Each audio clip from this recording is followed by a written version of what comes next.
Hello, friends. Brandy here with Falcon Healing Arts. I hope you are having an amazing week.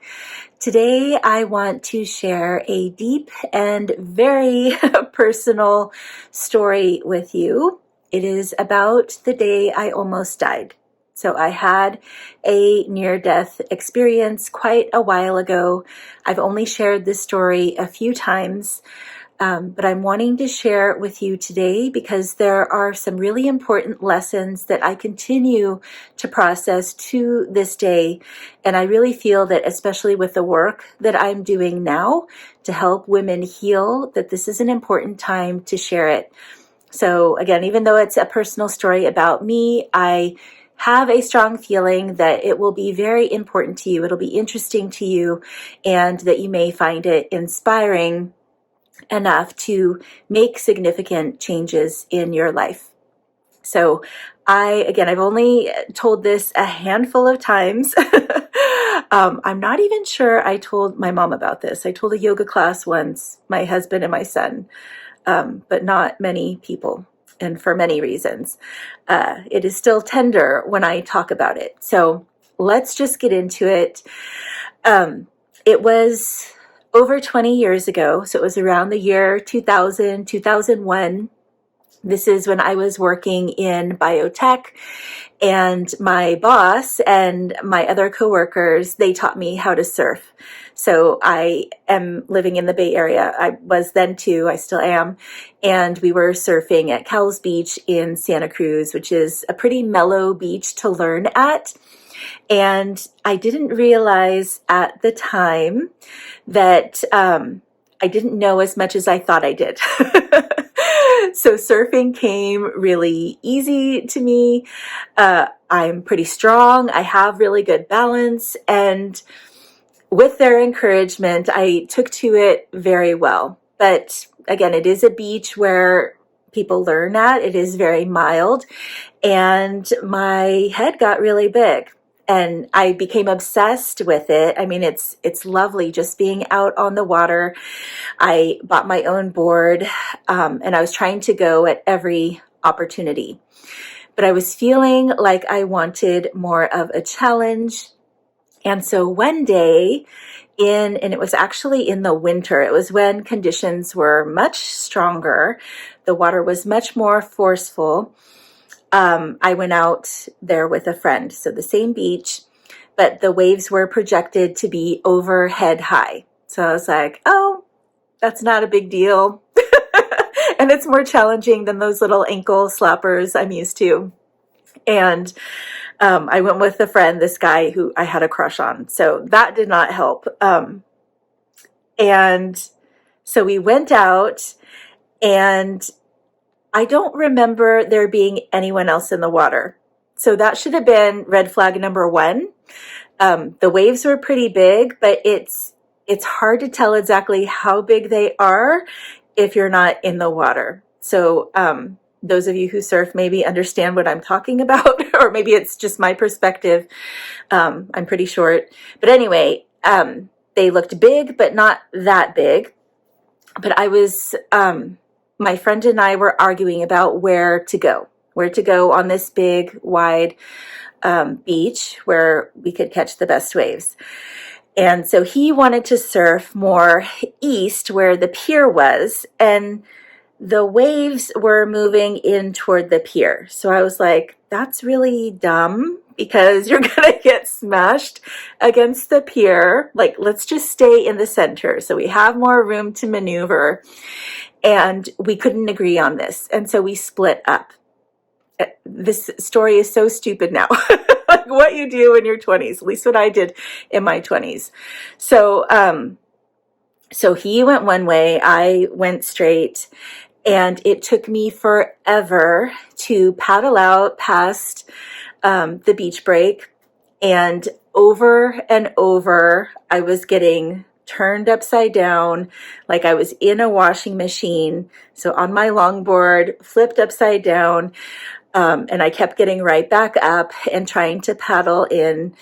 And finally, I got through. So through the beach break, I was out onto the smooth surface, but there were definitely bigger waves, building, and the swells were huge, humongous. At least to my 5'2" frame, they were really big. And I could just feel the power and momentum underneath me, and I started freaking out. Again, I was by myself, and just couldn't believe I got in this situation. But of course, I wasn't in my head about that. It was, what do I do in this moment? In this moment, there is a huge wave building underneath me, and there was one that built so high, and I was pulling back. I didn't want to be taken with any of these waves.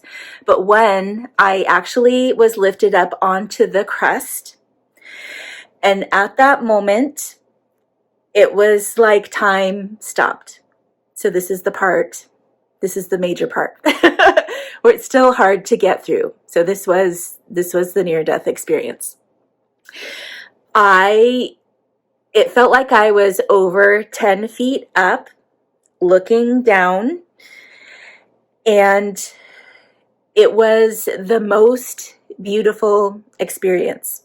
So it was terrifying building up to that point, but once I looked down and I could hear the rushing of the water, I could see the sparkle on the surface, I was in complete awe. And it was actually very welcoming. It was actually very inviting. And so in that moment, it was stretched out that I knew I was being given a choice. So this was a choice point. And at that point in my life, I wasn't very happy. This was right before I had started contemplating leaving my job. I was single, living alone. Nothing much was happening. Life was very lukewarm and mediocre. And I was given a choice to either continue pulling back and continuing on with my life, or just letting go, falling in, and I knew that I would die. So I made the choice that I wanted to stay. And so with all my might, I was pulling back, but it was not in a place of fear. I knew I was on the edge here, and that I was doing my very best to stay here and to continue living my life. But if, against all my efforts, I fell in, I knew that I would be okay. I knew that I was fully supported, and I would be falling into a peaceful moment and actually be returning home. That is what this felt like. This being swallowed by the ocean, turned over. It was very much a returning home that was being offered to me. So let me pause here, collect myself. So I did it. I was able to pull back, and before I could even, and that wave passed, but of course there were more coming. And before I could even start to worry again about doing this constantly, I was rescued. So this guy swam up to me on his board.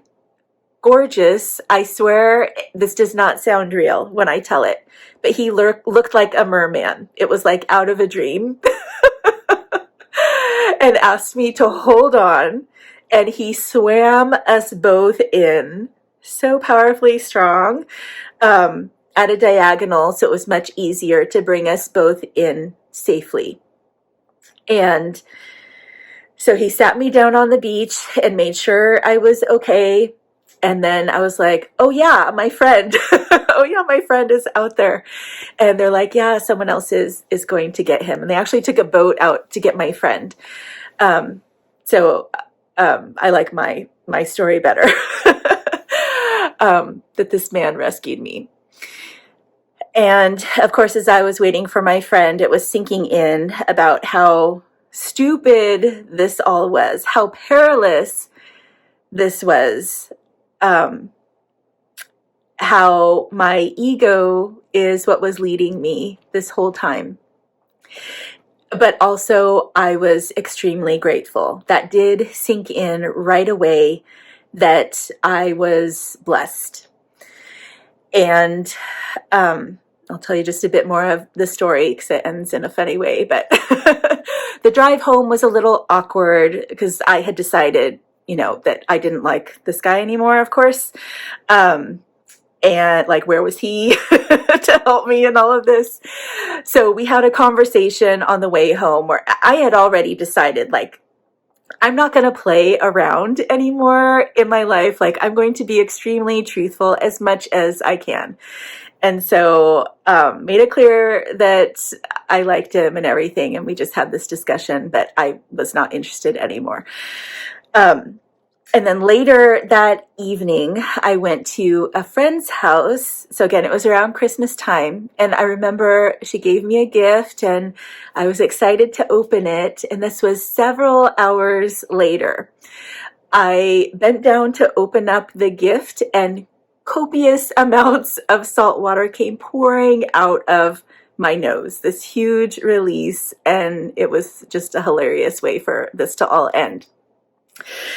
So anyway, what are the lessons that I learned from this? They were pretty huge. And again, to this day, I am still processing it. So the first one was immediate, that I had from that moment on this huge reverence and respect for the ocean. I had already appreciated nature, but this was like 10 times more, like hugely, not just respect, but reverence for the ocean. I truly believe that God was speaking to me in that moment. It was more claircognizance. I wasn't hearing words, but there was definitely communication happening. And I was agnostic at the time. I knew there was a higher power, but that wasn't defined for me. I was pretty lost spiritually. So this was confirmation that yes, you are supported. Yes, you are loved. And one way that you experience this is through nature and here through the ocean.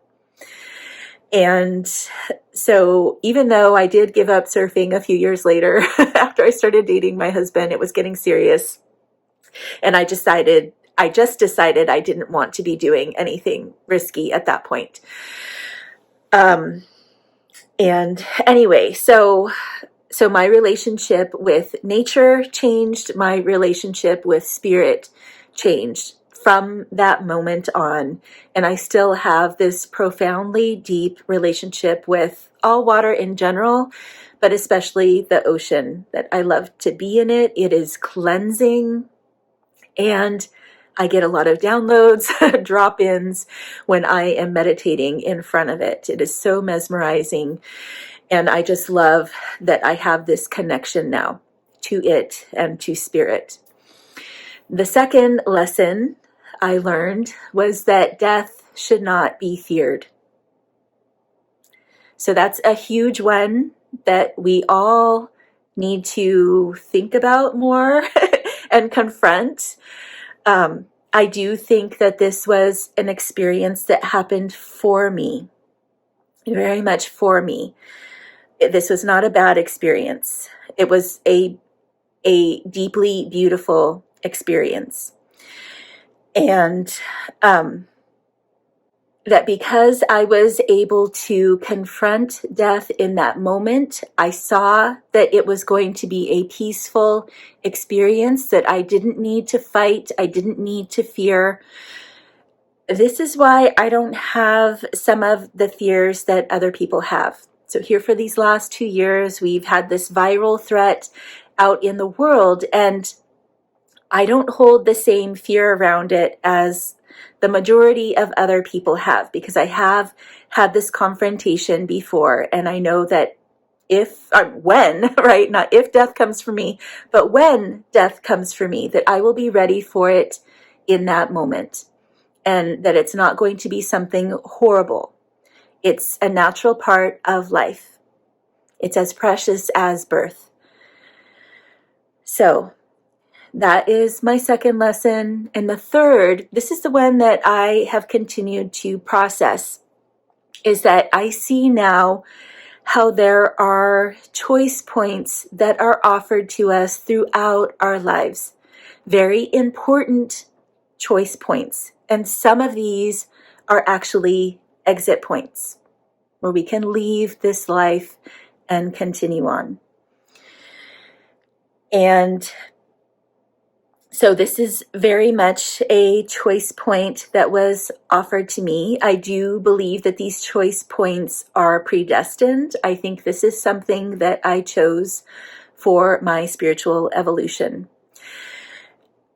I can't explain any other reason why I would have done such a stupid thing as to go out by myself in these conditions in the ocean. It was like I was meeting my destiny. So something I continue to think about. And again, when death comes, I know it's going to be offered as a choice point again, and I'll be able to make a decision, and I will be ready for it. So I am curious to hear what you think about this. I'm curious to hear if you have had a near-death experience, if you thought about this at all, and if this story inspires you to think about things in a different way and to make life changes. So, of course,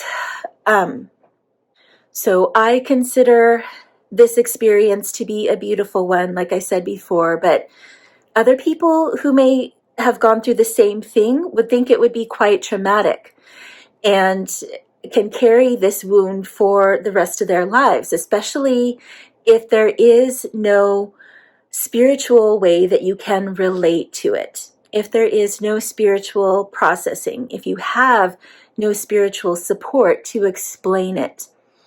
And if this is you, if there is some trauma that you are carrying from a near-death experience or a chronic illness you have had or some other life event that has made you to diminish yourself, to be small and to be too careful with your life or even too reckless with your life, like you can go in either direction, that this is something that you may want to heal very quickly, because life is short. Life is so short, and we don't know when this next choice or exit point is going to come.